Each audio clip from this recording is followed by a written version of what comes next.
तिल्ला नेवरा, जिन्होंने सद्भावना यात्रा में समाज के विशेष योगदान के लिए उनको मंच के द्वारा राजीव माता भक्ति सम्मान से विभूषित किया जाता है। एक बार ताली बजाकर स्वागत करेंगे। निवेदन है कि मंच में आ जाएं। श्री सूरज साहू जी ये दुर्ग के हैं। ये रक्त मित्र के रूप में हजारों लोगों को रक्त प्रदान करके मानव सेवा काम कर रहे हैं, उसको मंच से सम्मान किया जाता है।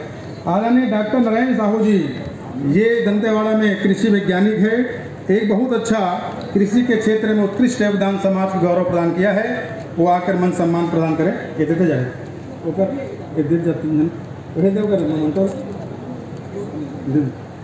तीन जने पोषण भैया। श्री प्रेम साहू जी हमारे श्यामनगर निवासी हैं। पर्यावरण और स्वच्छता के क्षेत्र में पूरे प्रदेश में उत्कृष्ट योगदान है।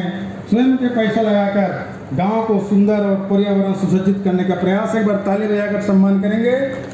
सुश्री पूजा साहू, पिता श्री